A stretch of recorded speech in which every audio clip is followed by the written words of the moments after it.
সকাল সকাল যে মনে একটা ঘটনা হয়ে যাবো এটা তো ভাবছিলাম না। আসলে সময় খারাপ থাকলে যা হয়। Hello everyone, good evening to all. কেমন আছো সবাই? আশা করি সবাই ভালো আছো আর আমিও ভালো আছি। ঘুম থেকে একটা স্নান টান করে ঘরে আইছি, তারপরে বাইরে দিই মা তারা এদিকে পান টান খাইতেছে, যে মা আইছিল। তো তারপরে দিয়ে গেছি আমি রান্নাঘরে রান্না টান্না করবার লেগে। তো মোটামুটি কিছু রান্না বান্না করা হয়েছে, তারপরে দিয়ে এদিকে আমার হাত কাটতে গেছে গা। কীভাবে হয়েছে ঘটনাটা কইতাছি। আমরা ঘরে মানে দই বসানি হয় একটা কাচের বাটির মধ্যে, কাচের বাউল যে আছে মোটামুটি বড় মিডিয়াম সাইজের এরকম। তো ওইটার মধ্যে বসানি হয়। আর যেন কি হয়েছে, ওইটা ধুইতে গেছি বেসিনের মধ্যে, তো ট্যাপের মধ্যে বারে লেগা। এবার ভাবছি তো আমি স্টিলের বাসন, তো স্টিলের বাসন মনে করে সাপোর্ট দিতে গিয়ে এরকমভাবে হাতে লাইগা গেছে গা।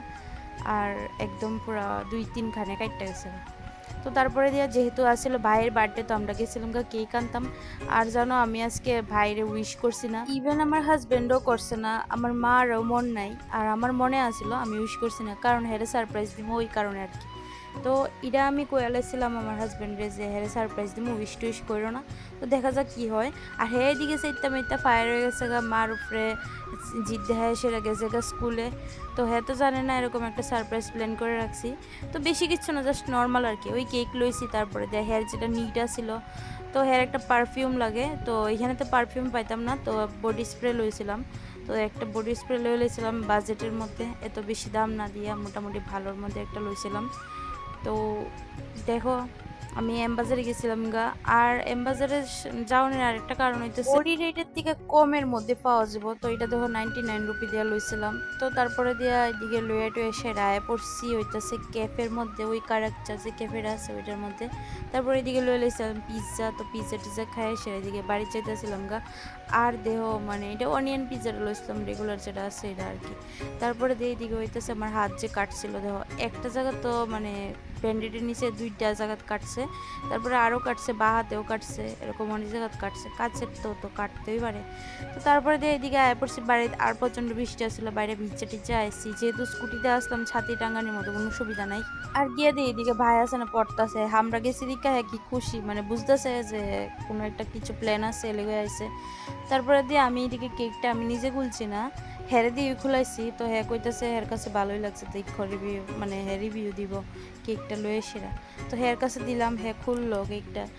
তো খুললে সেরা হের কাছে বলে ভালোই লাগছে।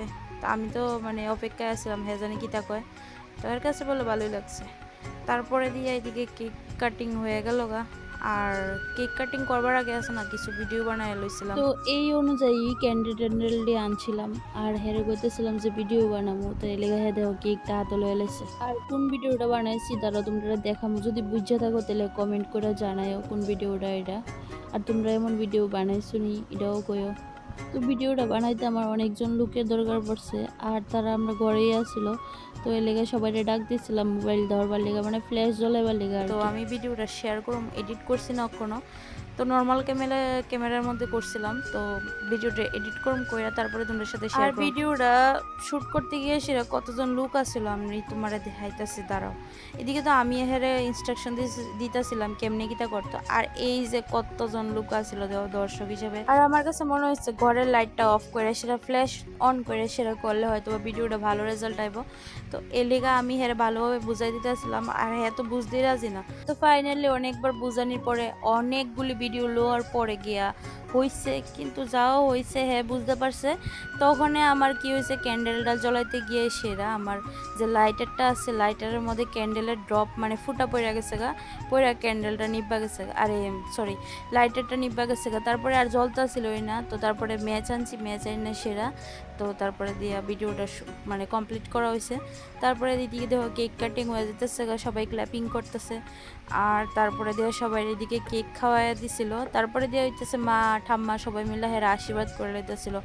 আমরাও করছিলাম, ওই যে একটা মানে বডি স্প্রে আনছিলাম ওইটা দিয়ে করুম আর কি। কারণ হইতেছে আর তেমন কিছু আনা হয়েছে না, গতবার যে একটা ওয়াচ মানে হ্যান্ড ওয়াশ দেওয়া হয়েছিল। আর সত্যি কথা যেটা হেয়ার বডি স্প্রেটা খুব নিট ছিল, আমার কইছিল যে হেয়ার কাছে বডি স্প্রে নাই, অর্ডার করে দিতাম, মানে হ্যাঁ টাকা দিব এমনি কইছিল। তো আমি কই যে একটা লয়ে যাইগা, যেহেতু বার্থডে গিফটটা তো দেওয়া দরকার, তো এর লেগে ভাবলাম এটাই দিয়ে লাই। তো অনেক কম দাম জানি, তারপরেও ঠিক আছে, যতটুকু এফোর্ড করতে পারি অতটুকুই তো দিব না। তো তারপরে এদিকে আমরা আশীর্বাদ করে নিতেছিলাম, আর সবাই দিকে মানে জোগাড় দিতেছিল। তো তারপরে যে আশীর্বাদ করে সে আর দিকে দেখো একটা ঘটনা হয়েছে, এই যে তুইলে সব দিয়ে লাইছে মাথার ভিতরে, হ্যাঁ দাদা ভাই। তো তারপরে দিয়ে এইদিকে এইটা দিয়ে লাইতেছিলাম, আর হইতেছে অনেক রাত হয়ে গেছিলো, কত অনেক প্রায় 9:30টার উপরে বাজে। যেহেতু আমরা বাড়ির কাছে, মানে শ্বশুর বাড়ি আর আমার বাবার বাড়ি বেশি দূরে না, 10 মিনিট লাগে হাইটটা যাইতে। তো ওই কারণে আর কি লেট করা। তো এর বেশি দূরে হলে তো লেট করতে পারলাম না, হয়তো বা থাইক্কা যাইতে লাগলো না। তো এই আর কি। তারপরে দিয়ে আমরা এদিকে বার্থডে টার্থডে শেষ হলো, সবাই কেক টেক দিলাম, তারপরে দিয়ে আমরা এদিকে খাওয়া দাওয়া করে সেটা বাড়িতে আয় পড়তেছি। আর ভাবছিলাম যে ওই দিনকা মানে চিকেন বিরিয়ানি করুম, কিন্তু ওই দিন করা হয়েছে না, কারণ হইতেছে আমার হাত কাটটা ব্যথা পাইছিলাম, তো ওই কারণে করা হয়েছে না। তো আজকে লিগে ভিডিওটা এতটুকু, কেমন লাগছে জানাও, টাটা।